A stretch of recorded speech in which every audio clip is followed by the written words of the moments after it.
Hello and welcome to week 6 of EDU 508. Sorry for the mistake in D2L for the assignment 3. That is due this upcoming Saturday, not on the 12th, but on the 19th.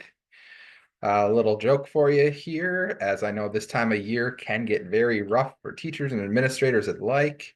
I will agree. I am at the end of my rope just trying to keep up on a daily basis. So I understand if things are getting tough, please just let me know.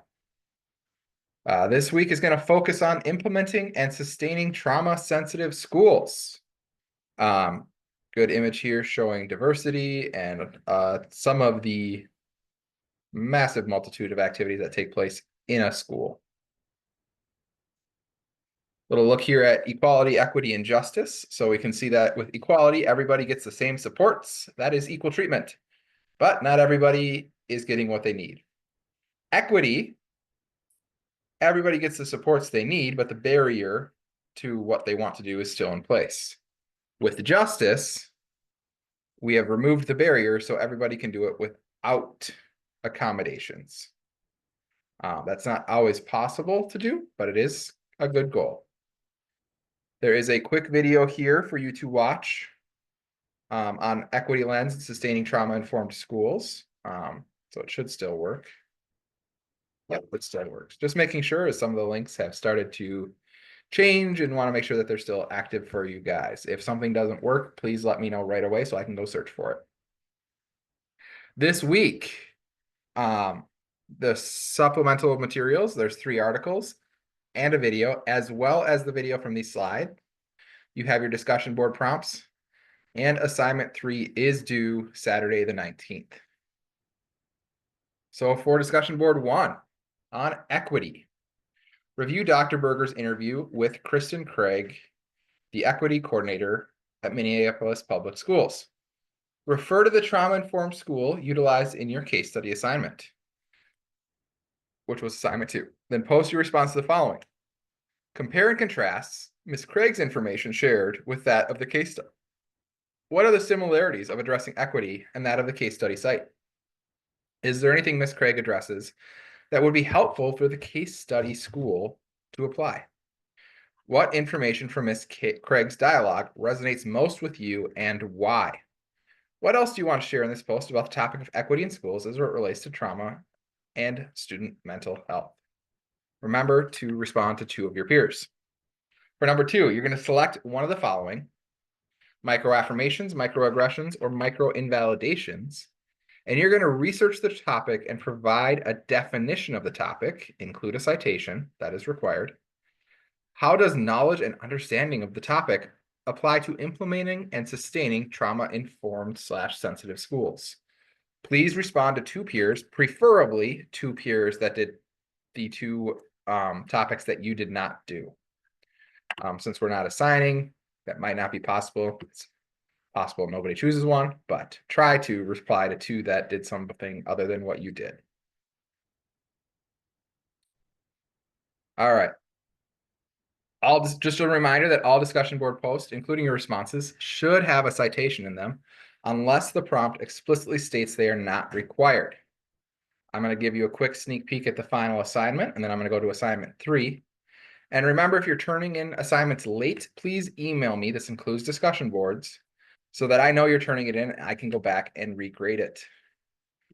Looking ahead, you have one more big assignment. That'll be the stakeholder engagement in trauma-informed schools.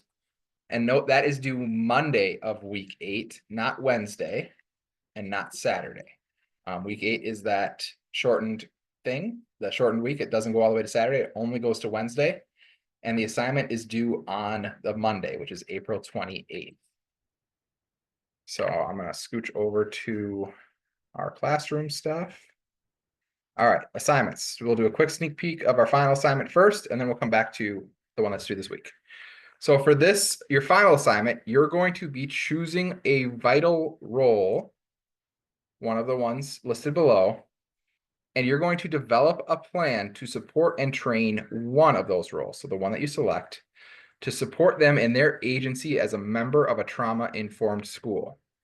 Here are your options. There are 8 options. This must be written in APA. You are going to determine which one you focus on. So for example, let's focus on building administration. You're going to describe the role in terms of what you know about them and why they are instrumental to the success of trauma-informed schools. Building administration, they're going to set the tone, the schedule, the trainings. Consider and speak to the following. What does success look like in engaging this group? What do you want the role to know, believe, and practice about trauma-informed schools? So again, sticking with building administrations, we want them to stay involved and know how important it is that they are involved. In order to support success, identify at least 2 well-defined SMART goals: specific, measurable, achievable, realistic, and they should have a time frame, goals for the role. Make sure you have 2 explicitly well-defined SMART goals. That is something that people always miss on this one.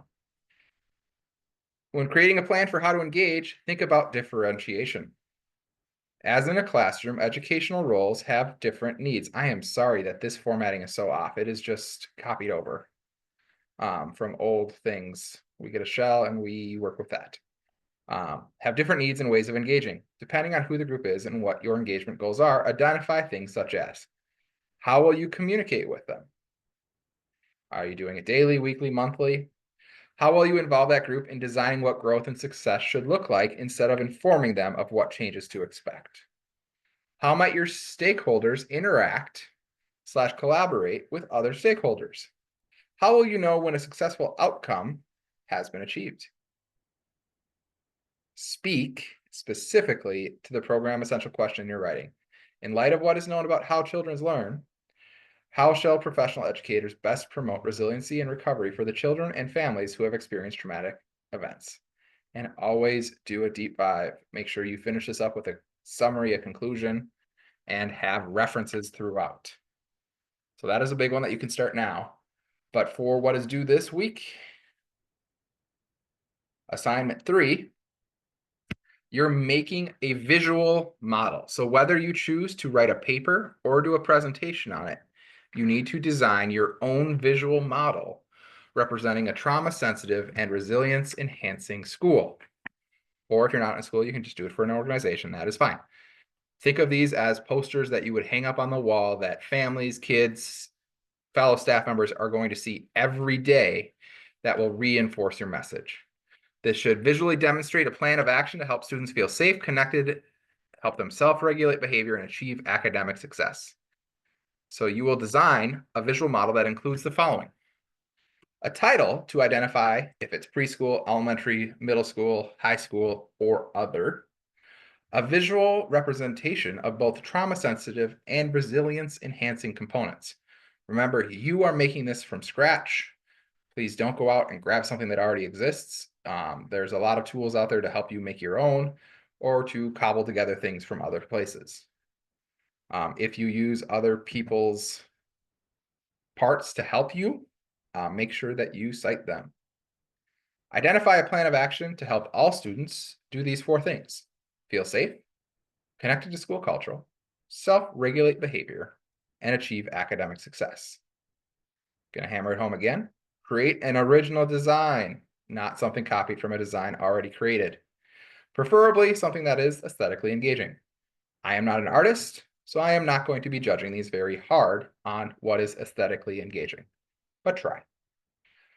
Create your own APA label to identify the visual model.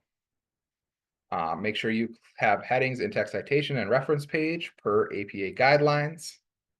If you're doing the paper, this should be 3 to 4 pages of writing total, including your model, that explains your model, what it means in written word.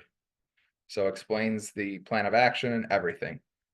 Or you can do a presentation where you talk about your model, but make sure you hit all of those same points. Make sure I have access to it. That is something that happens often. Make sure you share it somewhere where I will have access. Voice and video are required, so I need to be able to hear you and see you. You're going to use the same content from the paper, but instead of being a 3 to 4 page paper, it's going to be an 8 to 10 minute presentation. It is all your choice. I very much look forward to seeing what you guys come up with. Have a great week and keep up the good work.